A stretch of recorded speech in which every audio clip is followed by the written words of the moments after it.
Okay, I started the recording, so whenever you're ready. Okay, yeah, we'll give it a couple minutes. Do we have our folks from DC on?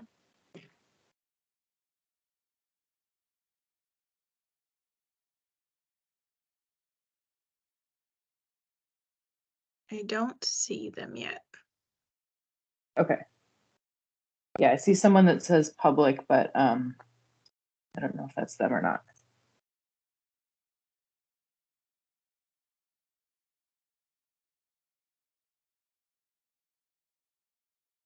And Jasmine, will you be able to handle the presentation, or would you like me to share my screen?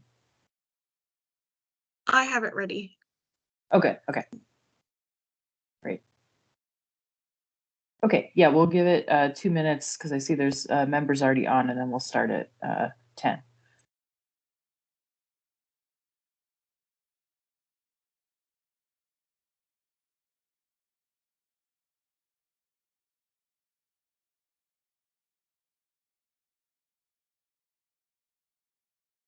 Wendy, the public member here, Wendy Chamberlain.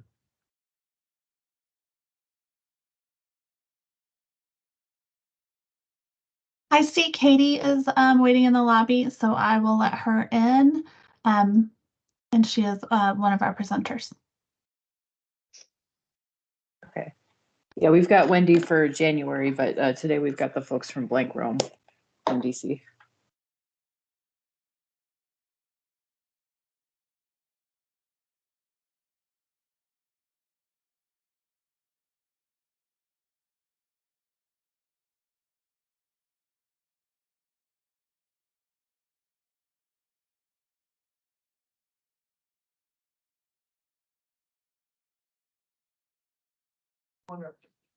I am going to get on the call right now.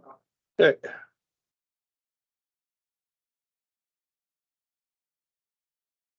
Hello, welcome. I see Donald.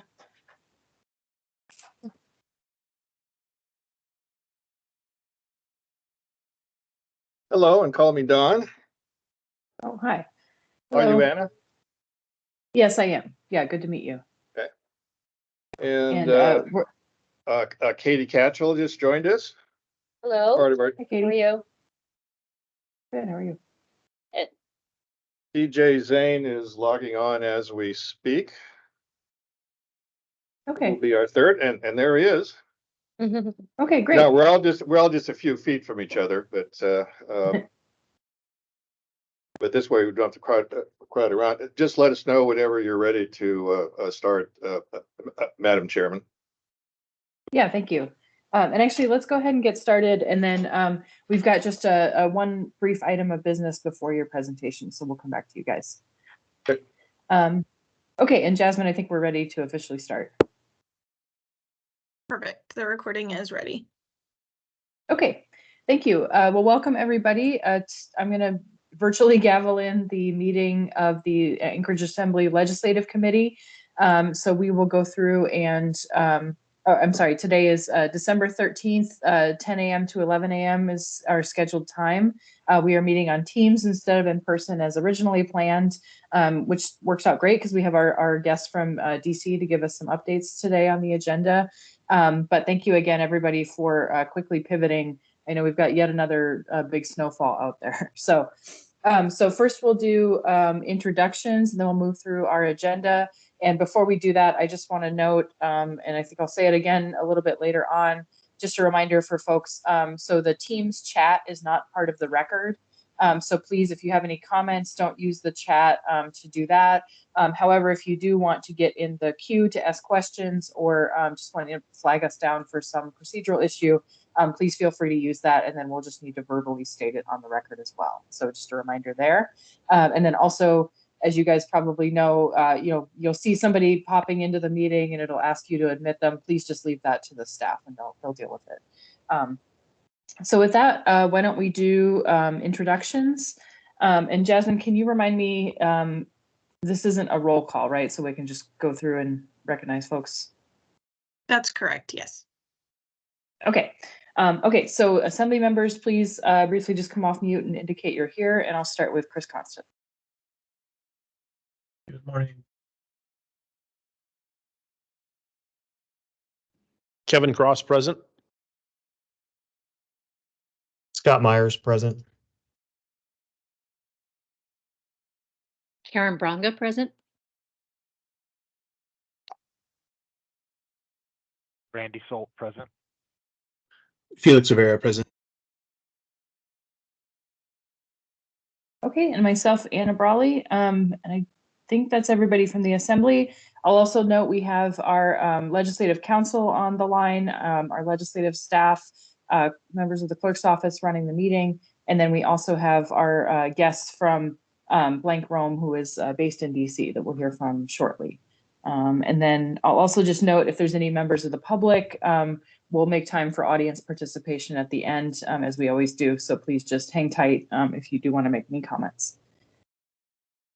So with that, let's move on to unfinished business. So the only item under there, actually it is technically finished business at this point, but just wanted to briefly note in this committee meeting, we did finish the 2024 legislative program. It was voted on last week, Tuesday, December 5th at our meeting. So thank you everybody for being involved in that and making that a success. So the next steps for that, just to briefly share, is you'll see a final version of it on our agenda for next week. Not really for action, just reporting back the final version as an informational item. And then our next steps are really to coordinate with the mayor's office to send that off to legislators. So we're working on sending a copy by email. And then of course we'll be hopefully hand delivering paper copies as well when some of us are in Juneau early next year. So, so please feel free to distribute that, especially if you have a chance to talk to your legislative members in your area or anybody else that you happen to be chatting with in the legislature. So that is a working document and hopefully a useful tool for all of us. Okay, so let's move on, or I'll pause there if there's any questions or comments on the legislative program.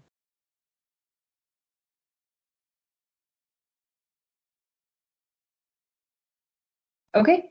Not seeing any, and I know we've talked about it a lot, so we don't need to spend more time there. So let's move on to our items of new business. So the main topic for today's meeting, and thank you for being available, folks, is giving a presentation from our federal lobbyists, our friends from Blank Rome.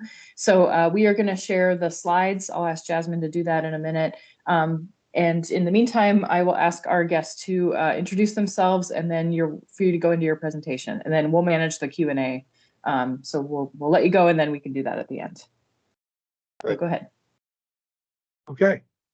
Well, I guess I'll start. Hello, Madam Chair and members of the Assembly. My name is CJ Zane. I'm the managing principal of Blank Rome Government Relations. I always say that being managing principal and $1.50 will get you half a cup of coffee around here, but I have been in the government relations and lobbying business for gosh, 30 years or so. I used to work for Congressman Don Young of Alaska. I was his chief of staff way back in the day. I'm a former Anchorage resident and still a proud property owner in Anchorage, actually in Eagle River. But I won't give any more of intro on myself right now because we're getting ready to give a little presentation about what we're doing for the municipality in Washington, D.C. in a moment. But I want my colleagues to introduce themselves as well. Okay. Good morning or good afternoon here. I'm Don Norden. I'm also a principal at our firm. I'm also a lawyer, a DC bar member, although I try to talk normal and overcome being a lawyer. I've been doing government relations at the federal level since 1992. Before that, worked for a U.S. senator and a governor before that, so very familiar with the area. Katie? Hi, Katie Catchell. I'm also a principal here at Blank Rome Government Relations. I have been lobbying now, I guess, 17 years with Mr. Norden and Mr. Zane in at different firms, but just enjoy working with them, and we've accomplished a lot over those years. Before that, I worked for a senator from Maryland, and I'm going to say her name very Mikulski, not Murkowski. There's a lot of confusion at one point, but senator from Maryland. And then I also worked in Annapolis in the Maryland legislature as a legislative aide on the Senate side. So I know your time is precious. Madam Chair, may I go on? Yes, please do. I'll just note to members, if you have questions, please put them in the queue. And then I don't know if you guys would prefer questions throughout or if we just wait till the end. I think it'd be better to let us just go through it because it won't take very long, and then we'd have more time for Q&A, if that's okay with you. Okay. Yeah, that sounds great. Let's proceed. Okay, so this is just our little cover page. Maybe just go to the next slide. So we wanted to just remind everybody, we've been working for the municipality of Anchorage in, a significant way for a long time. We have worked through several different administrations, mayoral administrations, going back to starting really with George Wirch, but then we worked for Mark Begich for the entire time he was mayor. In fact, he not only kept us aboard, but he kind of expanded our scope of work and issues that he wanted us to work on. We worked for the 2 terms of the other Dan Sullivan, Mayor Dan Sullivan. We worked for a little bit with Mayor Berkowitz. He let us go due to budget concerns during the earlier part of his tenure. He didn't replace us back here in DC with somebody. It was just a budgetary issue for them, for him, and at the time for the city. And then, of course, we've been working for the municipality since Mayor Bronson's tenure began when he was elected. So we have a long history with the Muni and have thoroughly enjoyed working for the city and for the city's priorities. There's a link there just to our firm, our government relations group. I'll just say this briefly. We are a separate company, Blank Rome Government Relations, but we're wholly owned by Blank Rome LLP, which is a law firm. Our mothership for the law firm is in Philadelphia, but we have offices in DC, New York, Philadelphia, Houston, and I want to underline Houston because I know the city's been talking with folks in Houston about the homeless issue. We have really good connections through our partners in our Houston office with people in the homeless issue space, if you will, in Houston. So if we can facilitate any of those discussions between Houston and Anchorage, I know they're already happening, and I think it's been very productive from what I've read in the press anyway. But if we can help facilitate that, even if it's just providing maybe some meeting space in our Houston office, that kind of thing, we would be up for that. So the law firm has offices around the country, including Los Angeles, and I said Houston, DC. We have an office in Cincinnati as well, in Chicago. But our government relations group is a separate company, as I said, wholly owned by the law firm, but we have our own business, if you will. And our business model is different from the typical law firm's business model. We do have attorneys that are part of our group, and Don Norden is one of them. Spencer Abraham, who's the former United States Senator and former Secretary of Energy, is part of our group. He's also an attorney, but I, for instance, am not, and Katie is not. But I think the thing I want to impart to the assembly and to the legislative community is that we're a bipartisan group of professionals. We have folks here at the senior levels of our firm, like Don, like myself, like Katie. Some of us cut our teeth on Capitol Hill working for Republicans. Others of us cut our teeth working for Democrats. Some of us are former military officers. Some of us are former members of Congress.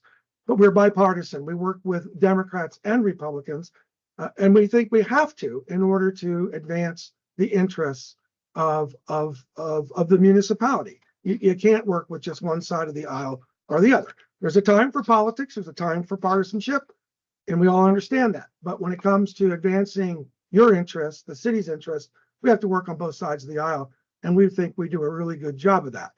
Other firms in Washington do that as well, because it really is an imperative that you be able to work with members of Congress and with administrations from different parties. Administrations are sometimes Democrat, sometimes they're Republican, but we need to be able to work with folks on both sides. So we do that very well, I think. And we've had a long history with the municipality, and we're very happy and proud that we've been able to do that. Maybe we could go to the next slide, and I'm going to turn it over to my colleagues. But I'll I'll lead in here. This is some of us that I was talking about. This is not our whole team. We have about 21 now professionals who are bipartisan. Again, some are Dems, some are ours. But this is the group in front of you here that is on a day-to-day basis most likely to be engaged in issues related to the municipality and to the port. You met Katie, you met Don, but Joan Bondarev, excellent. Genevieve Cowan, excellent. Dave Jansen, former Democratic staff director for one of the major transportation infrastructure subcommittees. Joan Bondarev was a former general counsel for the MARAD administration. She also was assistant general counsel at National Marine Fisheries Service under a Democratic administration. So we are bipartisan. This is the core of the team, but our entire group here, all 21 of us, our contacts, our knowledge, to the degree it can be brought to bear on a problem facing the municipality, the whole team is available. So maybe we could go to the next slide. In this most recent timeframe of coming aboard and working for the municipality, our number one task, not the only one, but the number one task, our highest priority as directed to us was for the Port of Alaska. We turn to, with vigor on that. Again, it's not that the Port of Alaska and the funding for that project that we're able to help with is the only thing, but it is the major thing that we've worked on. And Don and Katie can run through this with you if that's okay. I want to make sure that we hit these bullet points that we put up. Yeah, I won't read every bullet points since you can see them, but I'd like to make some general comments. In terms of the Port Alaska, there's a saying, there's no such thing as a Democratic or Republican port. So in addition to the Alaska delegation, the Alaska senators, we've also worked closely with the Washington state senators and Congress people, because the Port of Alaska does a lot of business with the Port of Tacoma. And also just generally the intersection of commerce between Washington state and the state of Alaska, fisheries, etc., is huge, as you all know. So, for example, we got a support letter from Senate Commerce Committee Chairman Maria Cantwell for a Port of Alaska grant, a letter to Secretary Buttigieg. We have a lot of Alaska-related business. Two numbers I always quote to our Alaska clients: 535. 3 is the number of members we have from Alaska. 535 is the total number of members of Congress. So to the extent we can form coalitions, based on common interests, like we have for the Port of Alaska and the Washington state Democratic members, that's very effective. As you see, there was the successful MARAD grant, a $5 million earmark for the port modernization project. Those are all done deals. This is one that I called the attention to of the port in the city, where federal highway funds are flexible for certain types of port projects. We had to fight with the Federal Highway Administration and what would be eligible. In any event, DOTPUF, Commissioner Anderson saw the need, and Commissioner Anderson transferred $5 million of Federal Highway Administration funds to the Port of Alaska for their needed emergency access road. Always looking for creative angles on funding. We have monthly calls with the port, going over a list of potential grants, what's open, what's pending, what else do we need to do, etc. Also, the fourth bullet point about legislative items, we got some language in the National Defense Authorization Act, which includes MARAD, for preferences for Department of Defense strategic ports, which is Port of Alaska, and non-contiguous state ports, again, which is Port of Alaska. 2 pending items. Keep your fingers crossed on this one, folks. We have $102 million grant application pending for the Port of Alaska with the US DOT. That the grant announcements could be made any day now. I've heard it was going to be early January last Friday, and then today I heard it might be by the end of this week. So keep your fingers crossed on that one. That's 102 million is a lot of money. So that's, we'll see, that's pending. Also pending past Senate. Thank you, Senator Murkowski, a $5 million earmark, another one for the Port of Alaska. And then, as you see, just various, this is just a short list, but all kinds of things we do on a day-to-day basis. An issue comes up on permitting. People like Joan Bondareff, whose picture you saw, former MARAD, chief counsel, et cetera, knows those issues real well, as does David Jansen, et cetera. So all kinds of things. Anyway, with that, as CJ said, the port, because of the importance, has always been our #1 area of concern. But if you could switch to the next slide now. Look, Don, before you do that, Oh, yeah. can I Pardon. just ask a question? Is everyone comfortable with all these acronyms?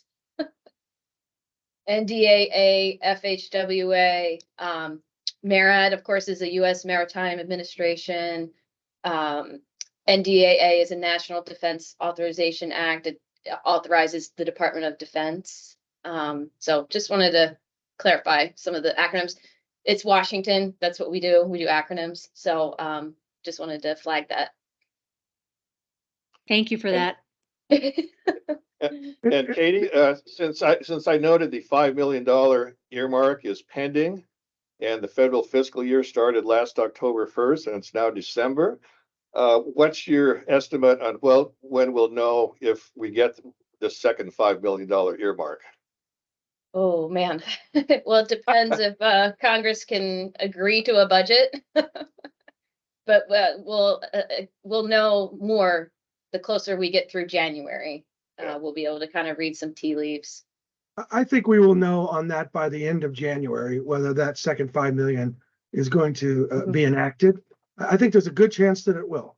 And I wanted to say one other quick thing to Don's point about working with the Alaska delegation and also leveraging other delegations that have a reason to be supportive of us, like the Washington State delegation, because of the connection to Tacoma. You know, for almost 50 years, Mr. Young was in the House of Representatives. Whether folks feel that was a good or a bad thing, he was pretty effective. But I will tell you, our observation here and our working relationship has been with Representative Peltola. She hit the ground running despite some difficulties in doing that in a special election, and then having to run for the full 2-year term, and then recently having lost her husband.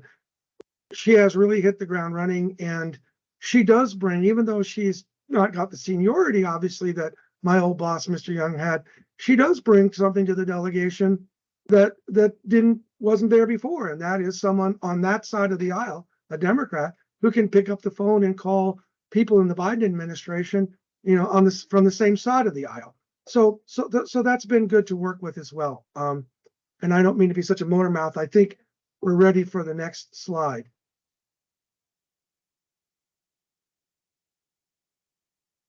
Like we said, the port has always been our #1 area of focus at the direction of the municipality. However, from time to time, we're asked to look into other issues, and we're always glad to help. This first item, the HUD homeless continuing of care formula. I know Chair Constant is very interested in this, as are the rest of you. Before this meeting, you sent us, or Jennifer, I believe, sent us a copy of the May 26th Alaska delegation letter. So, Dave, do you have the latest letter from the HUD secretary? Yes, do. that was just what I'm getting to. Not in May. This was like in November 23. Yes, we have it. November 20th. Yeah, that one. Okay. Yeah, you got it. It's a pretty good letter. Of course, Yeah, it's definitely it moves the ball. Yeah. Sorry, Madam Chair. It's a 4-page letter, but Secretary Fudge does say that HUD will issue a notice of proposed rulemaking on the topic of the continuum of care formula. She does not give specifics. So at this point, it's a matter of follow up to be sure that that they do issue the notice of proposed rulemaking. I do want to point out that for federal rulemakings, there's a process where it has to be a notice of proposed rulemaking, an opportunity for a hearing if desired, etc. The regs have to go back and forth through OMB before they're finalized. So it's something that takes a while. It's not something that HUD can just do, as I say, that do like Nike, just do it. There's a process. There's a process for it. But so far so good. I will say I was encouraged when I saw the letter, because it had been a while. As Chair Constant knows, this issue has been raised for quite a while here. The letter from Anchorage that you sent on May 26th, and then the delegation letter on August 7th, and etc. But so good news on that. Good news on that. The Helper Act, that is, again, these are all items here where we're specifically asked to update you on. The Helper Act is a bill in both the House and Senate that it would create a new federal mortgage insurance program for first responders. First responders are law enforcement, firefighters, emergency medical technicians, and teachers. Teachers are defined as first responders, and first-time home buyers. The bill was introduced in May 10th in both houses, referred to committee, and has never been heard from since. Senate Banking and House Financial Services. So we'll see. However, related to that, if you're not aware, Senator Sullivan, along with Senator Merkley of Oregon, and also on the House side, several House members introduced a bill to expand the low-income housing tax credit program so it covers more of the missing middle and more flexibility for the locals if they don't need the credits for the missing middle. They can transfer that to the low-income side. So that's not directly related to the HUD issues. It's related to the overall issue of homelessness. And you're familiar with the debate of temporary shelter versus longer term housing. Well, I think Senator Sullivan's bill, one way or another, will help with the homeless situation by improving the low income housing tax credit and making it more flexible. HR 1776 S228, that's simply a bill urging it's called the End Tuberculosis Now Act. Basically, it was referred to the Foreign Relations Committees, and the Assembly resolution was passed to support it.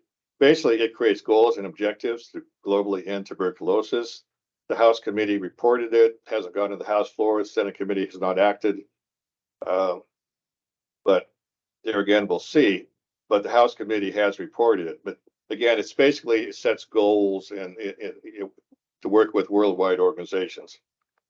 The 2030 Decennial Census, Census Bureau adequate funding, again, the Assembly resolution. No particular news to report other than Senator Murkowski on the Senate Appropriations Committee will be the key member there for the Alaska delegation. Finally, again, the last issue you specifically asked us to check on status. This was the HUD Pro housing grant application. This was just recently submitted. The Assembly sent a letter to the delegation on November 16th. I don't have any new news on it other than it's now in HUD's ballpark. So stay tuned on that one. Again, that's just a recent item that just came up, so I have no new news. With that, next slide. Oh, Katie and CJ, or CJ or Katie, unless you have any comments on this slide. Okay, moving right along. Next slide. We're all yours. Okay, yeah, thank you very much, and really appreciate the looking into not only giving us an update on the port, but these other issues as well. So just a reminder to members, I put this in the chat earlier. If you have questions, please just put a note in the chat to get in the queue. And then this is the main item of business today, so we have plenty of time. But of course, we don't want to keep you guys longer than we need to. So I don't see any folks in the queue. Oh, there's I see Chris. Go ahead, Mr. Constant. Yeah, it's not a question. It's just letting you know that Anna and I will be back in DC, probably arriving the 9th of March and through the 13th. And the 13th will be, it's for the NLC Congressional Conference. And there's that third day, the last day of the conference tends to be an advocacy day. We will tend to schedule meetings with the delegation ourselves, but it's possible we want help scheduling some meetings with administration members. And so we want to kind of coordinate with you before we firm up any plans. Oh, absolutely. And we're happy to do that, Chair Constant. You know, as much or as little as you want. You know, I know you like, you mentioned, you know, arranging your own meetings with our delegation. If you need any help with that, we'd be more than happy to do it. And we're also happy to work on setting up stuff with agencies, administrative agencies. And if it's something you want to avail yourself of, we do have a car and a driver, you know, who can help on logistics, get you around, depending on how many are coming back. But if it's you and Anna, I think we could help support you logistically as well. Thanks. That's awesome. And it's really the key. It's the administrative side. And we'll talk about what projects that might be on for sure, HUD, and some others that we want to discuss, the PRO Act, the Continuum of Care formula, because I believe by then we'll have a published rule, whether or not we'll be through the public comment period. And so process-wise, that's where we'll be. Yeah, and so I want to make sure we maximize that opportunity this go. And, you know, we thankfully have good first name basis relationships with all the staff in the delegation offices. So we get kind of moved to that line pretty easily, but it's the other lines we don't. So thank you. Absolutely. Yeah, thank you very much. And I'll just mention as well that, yeah, we're trying to be active members in both the Alaska Municipal League and the National League of Cities. So we know there's things that impact local governments that may come up. You know, of course, we're all different across the country. So to the extent that things impact Anchorage, we're going to try to be active there. Also recognizing, of course, we have a lot of local work to do, right? So, you know, our full-time job is not lobbying. So appreciate your help. Also want to note, I don't think we have anybody from the administration today. I know we've been working really productively with Mia Costello in the mayor's office and others. So just to note that we also, you know, are very aware that we share the resource with the mayor's office. And so, you know, our intent is to work together and of course, they will be likely giving you direction as well. So, so hopefully we can all stay on the same page and keep moving forward with things like the port. So I do have one question, and then again, I'll encourage other folks to get in the queue if you have questions. You mentioned the federal budget, and I know that's really an unknown right now, at least for the longer term, but I wonder if you could give a brief update on that, and I guess specifically on the House side, as I understand it. I could take a shot at it, and then you guys can back cleanup, unless you want to go first, Don. No, I'm not sure where to start on the House side. Go ahead, CJ. Well, yeah, I mean, I think what, when we talk about the budget, I think what we're really talking about is FY24 appropriations and what those will ultimately be. You know, putting aside, you know, just being as nonpartisan as possible, you know, what's happening in the House is dysfunctional as it looks like, and in fact, in some ways is dysfunctional. Folks should not get too hung up on the fact that there's a lot of press that the appropriations bills that the House is passing, they passed about 7 or 8 of the 12 that as freestanding individual bills, the way appropriations bills used to be passed around here, as opposed to being lumped together in an omnibus bill. They've passed 7 or 8 of them, and they have a few more to go. The numbers that are in them represent reductions below what the Senate will accept. There's a lot of press about, well, the Senate's not going to approve those numbers. But that's not the point. The House isn't passing those numbers because they expect the Senate to accept them. They're passing those numbers as a negotiation strategy for sitting down with their passed bills and Senate passed bills and come somewhere in between on what the final, what they call top line number is. Once they have the top line number, and then they can prorate it out to the committees, by jurisdiction over the programs that those committees deal with. And then that's how, the total number gets decided. It will be higher than what the House has passed, but it may be a little lower than what the Senate has passed, or at least not higher than what the Senate has passed. A lot of this is negotiation strategy that's going on. But the real question, and I think one you're driving at maybe, Anna, is can they work that out? Can they get to his middle ground on a number, or do they bollocks up and say, okay, we're just going to do a CR for the balance of the fiscal year? I believe, and I think my colleagues agree, that is not as likely to happen this time. There's been times when they've sort of punted or defaulted to a year-long CR. But there's a CR is a continuing resolution. Yeah, I think. Oh, thanks. Yeah, I was going to cut it and ask. Yeah. CR is a continuing resolution that basically funds the government at the prior fiscal year's levels. Thanks, Katie, for making sure our audience understood that. But this year, CRs are not good things. Continuing resolutions are not good things generally anyway, because they don't allow for flexibility from program to program. But in this, under the law now, from what they passed earlier in the summer, there's a penalty if they don't pass the regular appropriations bill. It's a 1% across the board haircut, which is going to be disproportionately felt in some programs versus others. So I think the incentive is to get the deal done, to find the number that they can agree to. It won't be before the end of the year. It'll happen sometime in early January, mid-January. So then the appropriations bills can then pass, including the earmark that we'd like to see enacted for the port and for the balance of the fiscal year. And then right away, they'll start on the fiscal year 25 appropriations process. So that's my quick summary. Don and Katie, do you want to add to that? Katie? Well, there's two kind of deadlines. When they passed the continuing resolution, they extended, of course, the funding to another deadline. And this time they did something different. They broke it up into two different deadlines. The first one is January 19th.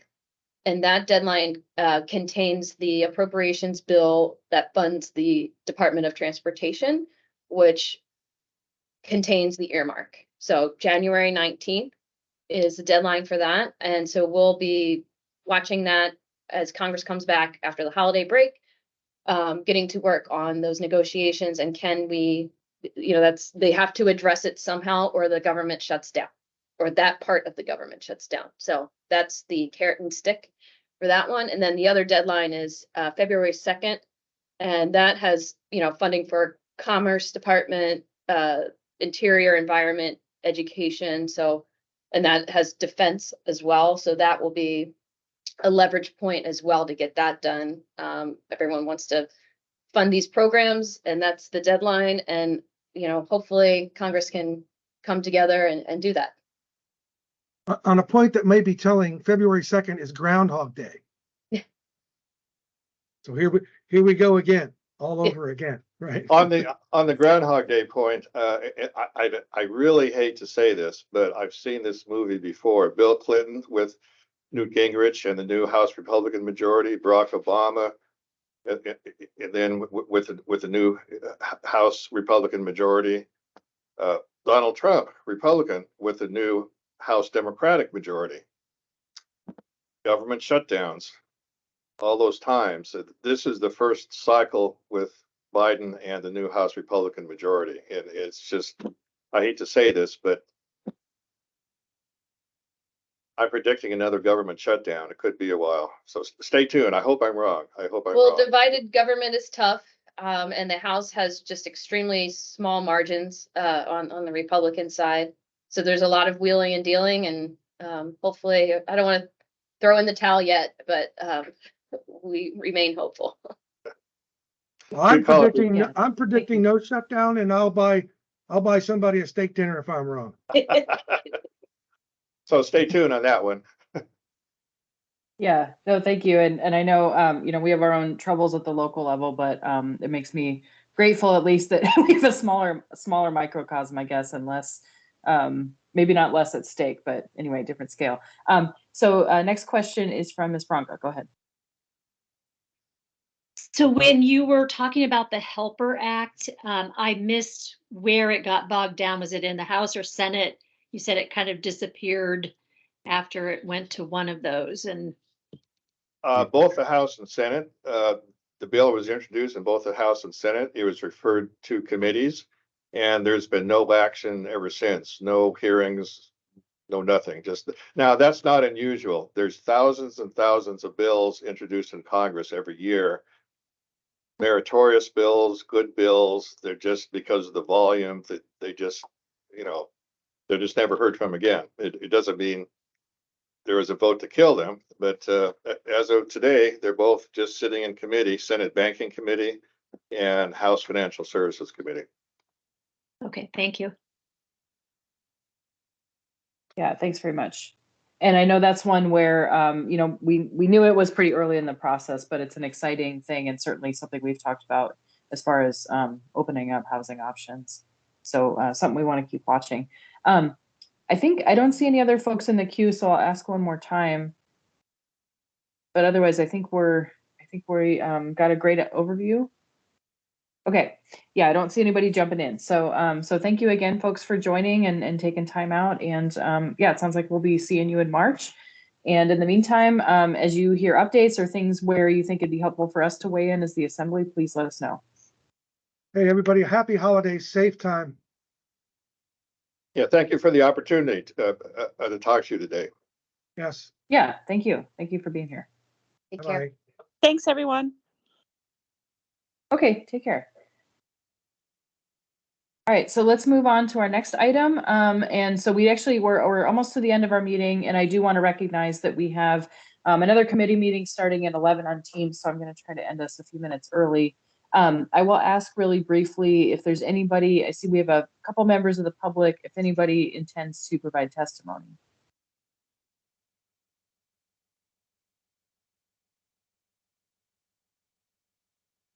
Okay, not seeing anybody right now, so I'll ask again toward the end, but we'll go ahead with at least another few minutes. So the next item is just a brief update under new business, the 2024 legislative session. So and the committee meeting schedule. So this is just a heads up for the coming year. As we've talked about before, the legislative committee, one of our big jobs is working on the legislative program, which is done.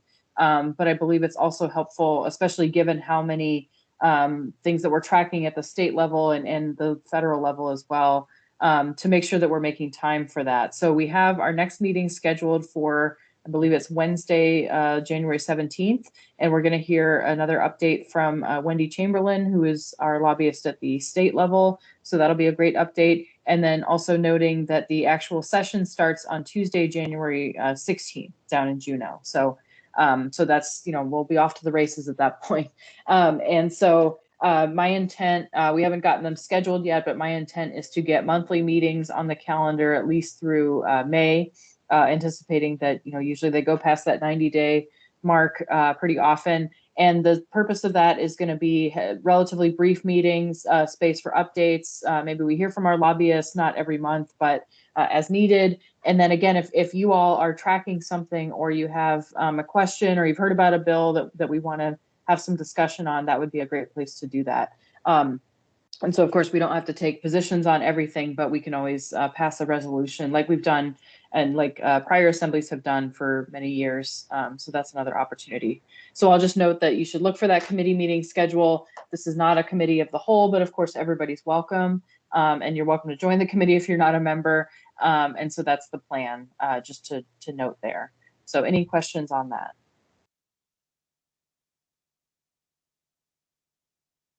Okay, I figured probably not.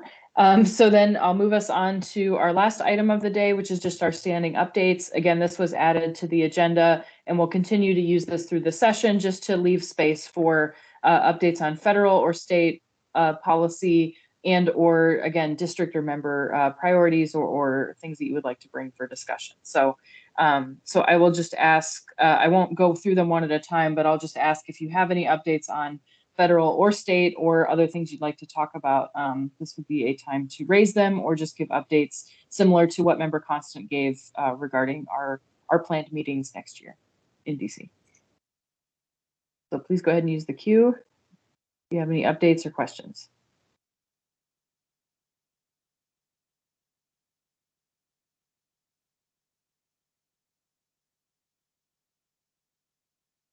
Okay, I'm not seeing any yet. I guess I'll give it one more minute, but I'll also note so folks who are aware of the timing for folks going to Juneau, the session starts January 16th.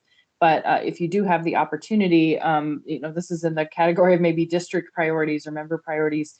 I do really encourage reaching out to your legislators, whether it's someone in your district or maybe they're on a committee of an item you're tracking. For example, we know port issues are at the transportation committees in both houses, and so, or both sides of the aisle, or sorry, both bodies. So if you feel strongly about, for example, transportation issues, then it's always great to connect with those folks, as well as anybody who's sitting on the finance committee if it's a funding issue, or of course they'll be forming subcommittees to talk about different topics.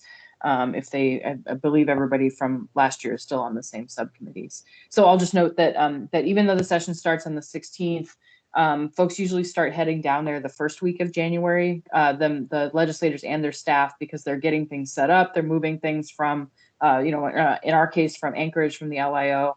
And so if you want to get a hold of folks, we've got this small window in December, and then after that, they're going to be in transit for a while. So I would really, again, encourage reaching out. If you want to get updates on things, you have ideas for bills.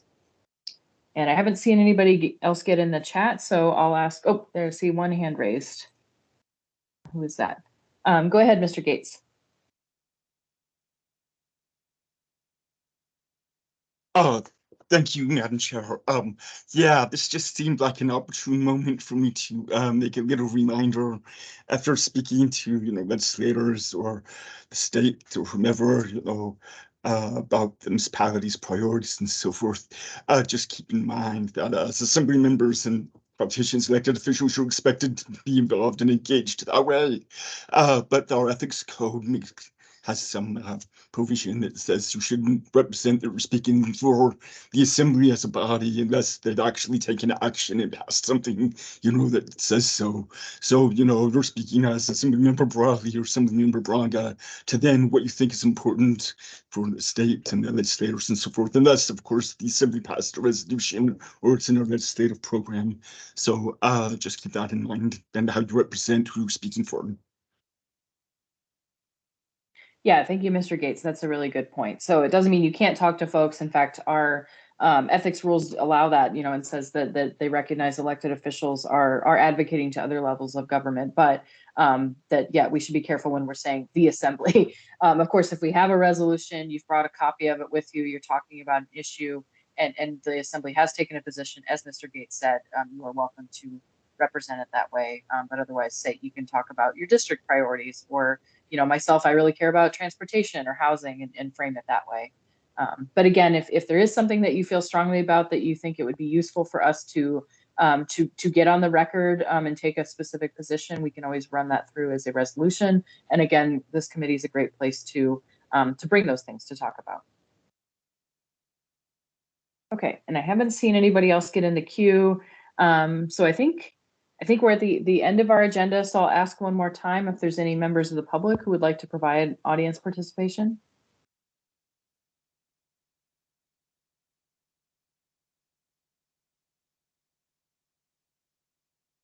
I'm not hearing any right now.